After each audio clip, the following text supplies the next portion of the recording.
my dear students, myself Sapna Kashyap, and today I'm going to teach you a very important topic of macroeconomics named the government budget and the economy. Student, जैसे आप सबको पता है, हम macro economics के काफी सारे topics complete कर चुके हैं.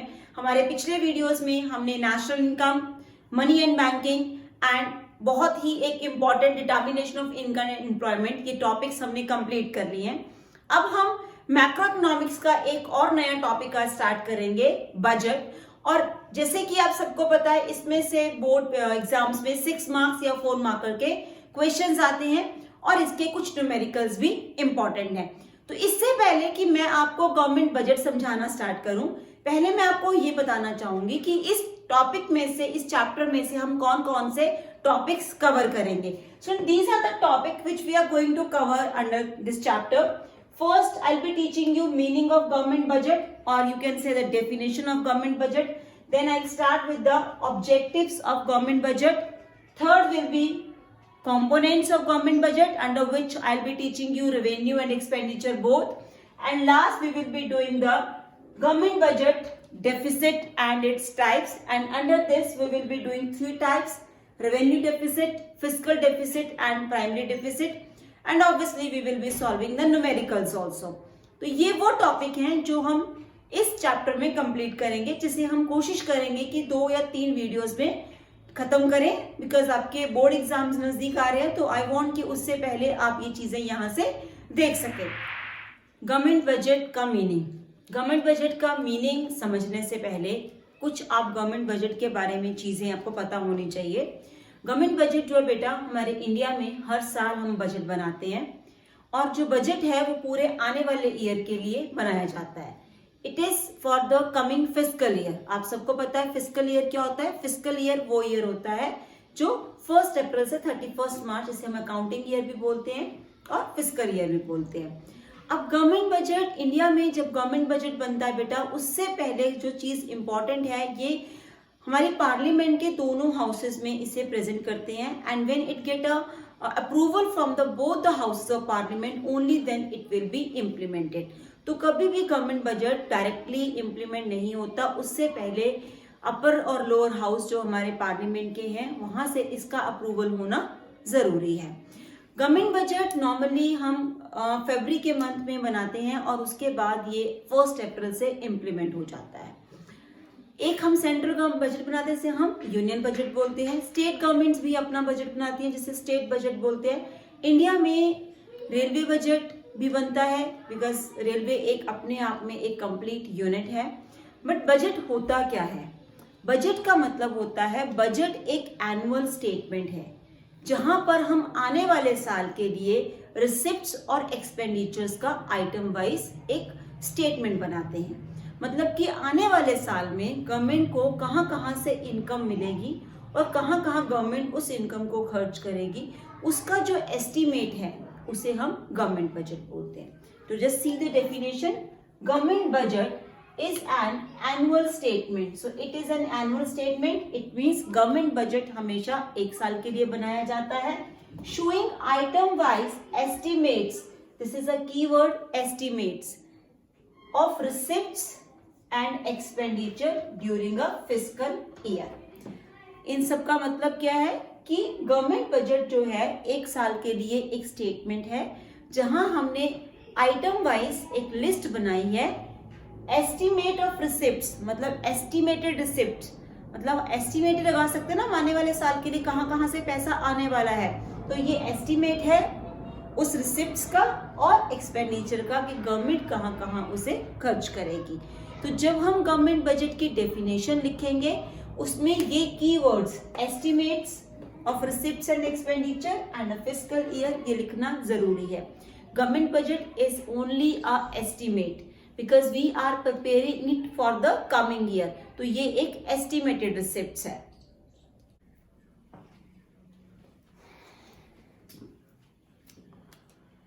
So now let's start with objectives of government budget. First topic which we are going to cover today is objectives of government budget.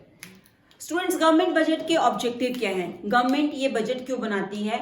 इसके गवर्नमेंट के कुछ अपने सोशल, पॉलिटिकल और इकोनॉमिक ऑब्वियसली डिसीजंस हैं जिनको गवर्नमेंट बजट डायरेक्टली इफेक्ट करता है। Government budget में गवर्नमेंट डिसाइड करती है कि वो आने वाले साल में किन चीजों पे खर्च करने वाले हैं, किन चीजों को प्रमोट करने वाले हैं और किन चीजों को रिस्ट्रिक्ट करेंगे। तो इन सब के लिए गवर्नमेंट के कुछ ऑब्जेक्टिव्स हैं।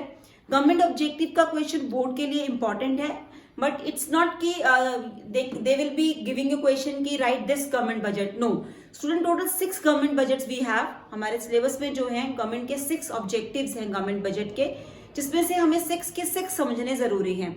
उनमें से कोई भी एक एग्जाम में आ सकता है 3 मार्क्स या 4 मार्कर के लिए। और कभी कभी तो they start asking the case study and we have to identify that particular question is talking about which government budget, and then we will be explaining it. So let's start with the first government budget, which is the first is reallocation of resources. Government का main objective जो है पहला, वो है resources को reallocate करना। Resources को reallocate करने का मतलब है रिसोर्सेज जो हैं वो कुछ लोगों के हाथ में है। हमारी इकोनॉमी में या तो कुछ लोगों के पास बहुत ज्यादा रिसोर्सेज है या कुछ लोगों के पास बिल्कुल भी रिसोर्सेज नहीं है। तो government try to reallocate the resources ताकि वो हर किसी को मिले। रिसोर्सेज रीएलोकेशन के लिए गवर्नमेंट 2 चीजों को ध्यान में रखती है, एक है प्रॉफिट मैक्सिमाइजेशन, दूसरा सोशल वेलफेयर। गवर्नमेंट को दोनों चीजें ध्यान में रखनी है। गवर्नमेंट को प्रॉफिट भी ध्यान में रखना है प्लस सोशल वेलफेयर भी ध्यान में रखना है।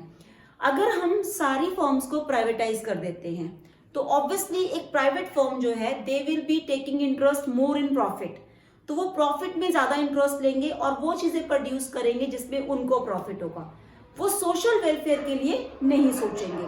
तो गवर्नमेंट उसके लिए क्या करती है, गवर्नमेंट इसके अंदर अगर हमें एग्जाम में ये फर्स्ट ऑब्जेक्टिव आता है which is reallocation of resources, तो these are the key points which you all have to explain. आपको उसमें बताना पड़ेगा कि गवर्नमेंट इसमें प्रॉफिट मैक्सिमाइजेशन और सोशल वेलफेयर को ध्यान में रखती है, और इसके 2 सब पॉइंट्स हैं जो आप एक्सप्लेन करोगे। First is tax concessions and subsidies. Government कुछ चीजों के ऊपर टैक्स कंसेशंस देती है और मे बी सब्सिडीज प्रोवाइड करती है। अगर गवर्नमेंट चाहती है कि लोग इस पर्टिकुलर एरिया में इन्वेस्ट करें तो वो उनके ऊपर टैक्स कंसेशंस देगी, और गवर्नमेंट हार्मफुल गुड्स की प्रोडक्शन को जिसको रिस्ट्रिक्ट करना चाहती है उसके ऊपर टैक्सेस इंपोज करती है और हेवी टैक्सेस इंपोज करती है, लाइक लिकर, सिगरेट। इनको डिस्करेज करने के लिए गवर्नमेंट इनके ऊपर हेवी टैक्सेस इंपोज करती है। और khadi is one of the good जिसे गवर्नमेंट प्रमोट करना चाहती है, तो government is giving tax concessions and subsidies to promote it. Second is directly producing goods and services. Directly producing goods and services, बहुत सारे ऐसे एरियाज हैं, बहुत सारी ऐसी चीजें हैं जिसमें कोई भी प्राइवेट फर्म इंटरेस्ट नहीं लेती और वो प्रोडक्शन करना नहीं चाहते, तो उसमें गवर्नमेंट खुद से डायरेक्टली प्रोड्यूस करती है। फॉर एग्जाम्पल, सिंपल सा example is the infrastructure like roads, street lights, parks. ये सब चीजें जो हैं इनके लिए गवर्नमेंट खर्च करती है सो दैट कि लोगों का सोशल वेलफेयर हो सके। So first objective was reallocation of resources, under which we started 2 main sub topics, tax concession and subsidies and directly producing goods and services. Now second objective of government budget is reducing inequalities of income and wealth. Second objective क्या है कि government budget में कोशिश करती है कि जो income और वेल्थ में इनइक्वालिटीज हैं उसको कम किया जाए। इनकम और वेल्थ में वी ऑल नो हमारी सोसाइटी 2 पार्ट्स में डिवाइडेड है, इधर रिच और पुअर। तो जो हमारी कंट्री में रिच पीपल हैं they are super rich and they have all the resources and even the extra resources, and the people who are poor they are so much poor that they are not even able to buy their 2 times of meal, जो अपना 2 वक्त का खाना भी पूरी तरह से नहीं खा पा रहे हैं। तो गवर्नमेंट इस इनइक्वालिटी को कम करने की कोशिश करती है। स्टूडेंट्स, हम सबको पता है अगर गवर्नमेंट लोगों को ये बोले जो सुपर रिच हैं कि आप अपनी इनकम का एक हिस्सा डोनेट कर दो पुअर लोगों को, तो लोग नहीं करेंगे। तो गवर्नमेंट उसके लिए 2 टूल्स यूज करती है। First is tax, other is subsidies. Government इसके अंदर हम 2 चीजें एक्सप्लेन करेंगे, one is taxes and other we will be explaining the subsidies. Now what government is doing, government taxes लगाती है जो लग्जरी गुड्स हैं और बहुत सारा तरह के डायरेक्ट और इनडायरेक्ट टैक्सेस लगाती है, और स्पेशली जो लग्जरी टैक्स, वेल्थ टैक्स, ये सब। और उस टैक्स से जो इनकम मिलती है उसको गवर्नमेंट खर्च करती है पुअर लोगों के सोशल वेलफेयर के लिए। We all are aware about the PDS system, public distribution system, where government is providing free ration to the people who are living below poverty line. तो ये भी गवर्नमेंट का एक बजट है, बजट का एक ऑब्जेक्टिव है, जिसमें गवर्नमेंट लोगों के बीच में जो इनकम और वेल्थ की इनइक्वालिटीज हैं उसको रिड्यूस करने की कोशिश करती है। और उसके लिए वो दो टूल्स यूज करती है, एक टैक्सेस जो वो रिच लोगों के ऊपर लगाती है, और उससे जो इनकम कलेक्ट होती है उसे पुअर लोगों के सोशल वेलफेयर के लिए खर्च करती है, और मे भी उनको कुछ चीजों के ऊपर सब्सिडीज प्रोवाइड करती है। Now third objective which is economic stability. Economic stability क्या होती है? इकोनॉमिक स्टेबिलिटी का मतलब है कि एक इकोनॉमी में इकोनॉमिकली एक इकोनॉमी स्टेबल है, मतलब कि वहां पर बार बार प्राइसेस बढ़ने या घटने की सिचुएशन नहीं आ रही। When we are talking about unstable economy, एक इकोनॉमी अनस्टेबल तब होती है जब वहां या तो प्राइसेस बार बार बढ़ रहे हैं या प्राइसेस बार बार कम हो रहे हैं, then that economy is economically unstable. और जब एक इकोनॉमी इकोनॉमिकली अनस्टेबल होती है तो कोई भी वर्ल्ड की कंट्री उस इकोनॉमी में आके इन्वेस्ट करना नहीं चाहती। ऑब्वियसली उसका हमारे इंटरनेशनल ट्रेड पर भी फर्क पड़ता है और हमारे डोमेस्टिक ट्रेड पर भी फर्क पड़ता है। So government try to achieve economic stability under the objective of government budget. तो उसका एक ऑब्जेक्टिव ये भी है कि हमारी इकोनॉमी में स्टेबिलिटी बनी रहे। उसके लिए we all know we have two situation, one is a situation of inflation, other is a situation of deflation. अब गवर्नमेंट क्या करती है, अगर इकोनॉमी में इन्फ्लेशन है, आपको याद होगा जस्ट इससे पहले वाला जो वीडियो है जिसमें मैंने आपको एग्रीगेट डिमांड के मॉनेटरी मेजर्स पढ़ाए थे, एक्सेस डिमांड और डेफिसिट डिमांड के, एंड फिस्कल मेजर्स पढ़ाए थे।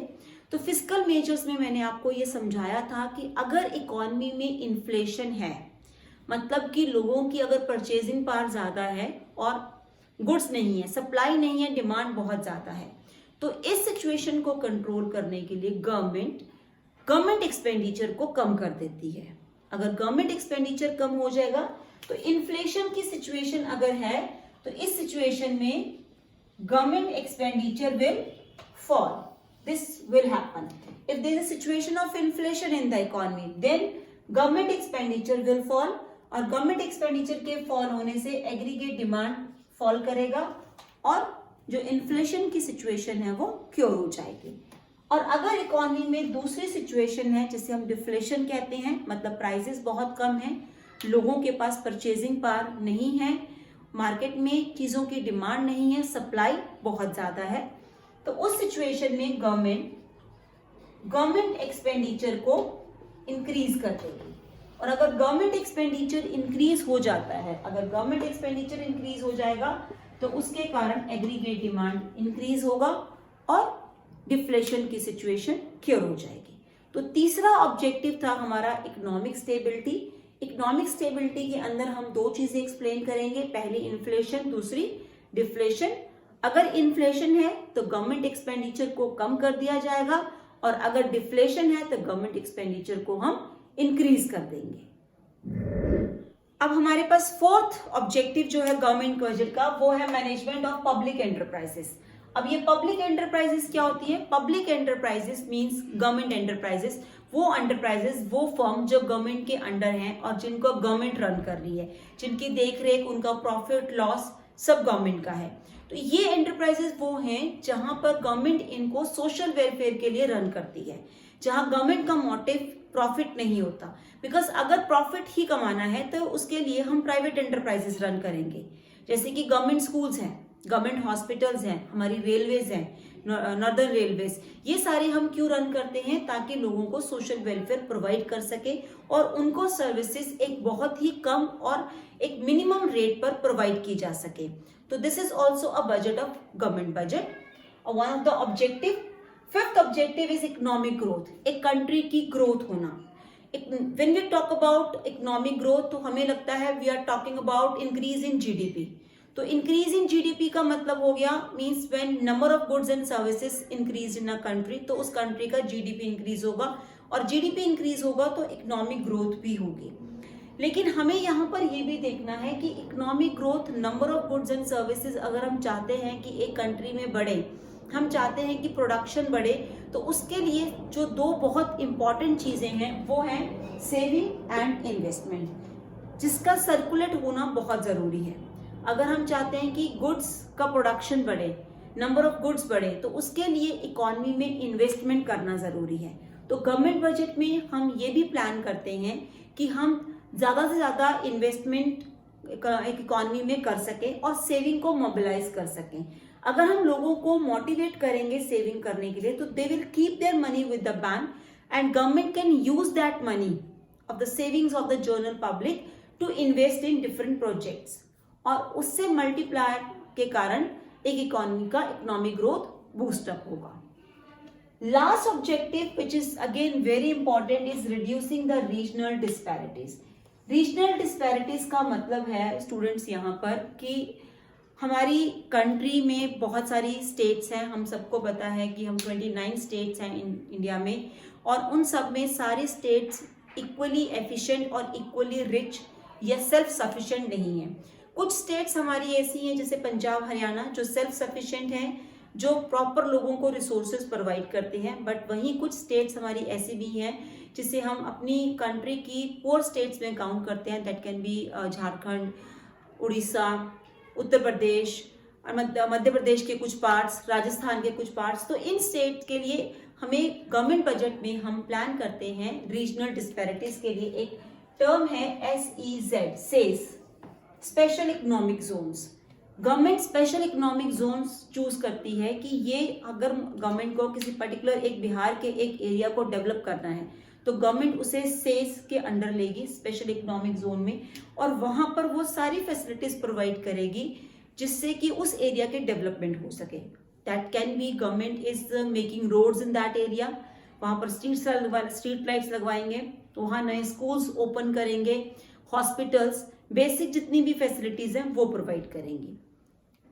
So students, today I taught you the meaning of government budget and 6 objectives of government budget, and in next video I'll be teaching you the components of government budget, where I'll be teaching you the expenditure and revenue receipts of the government. Till then, revise this topic. Thank you for watching the video.